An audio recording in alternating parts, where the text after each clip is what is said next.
Hi guys, and welcome back. So I want to talk to you today about Seattle, Washington, and more specifically Pike's Place. I went there and had so much fun and found a bunch of fun activities and some gluten-free, dairy-free places to go to.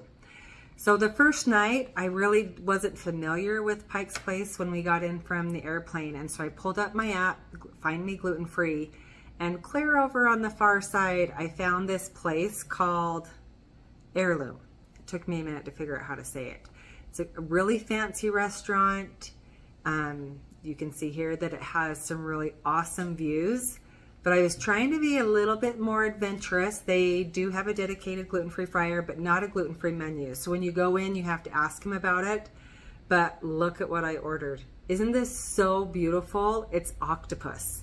And it was delicious. I'm not really a big seafood person, but I'm trying to branch out a little bit, and it was so yummy. Octopus is really hard to make. It has a very small window of where it's cooked, but then it doesn't get too rubbery.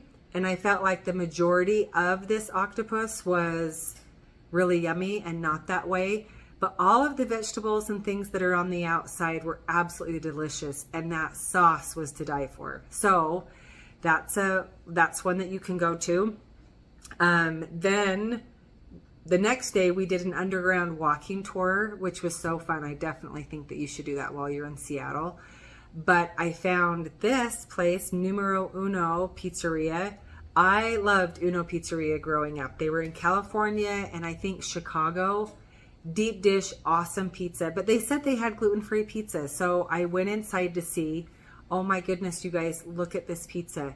A lot of time with gluten-free pizza, you don't get enough sauce or you don't get enough toppings, especially if they don't have a dairy-free cheese. They didn't have a dairy-free cheese, but look at the toppings that they put on this pizza. It was so incredibly delicious. I loved it. In fact, I took some back to my hotel for leftovers and put it in the fridge, but it was delicious. So this is part one, because I didn't want to make these videos too long, of my trip in Seattle. So there you go.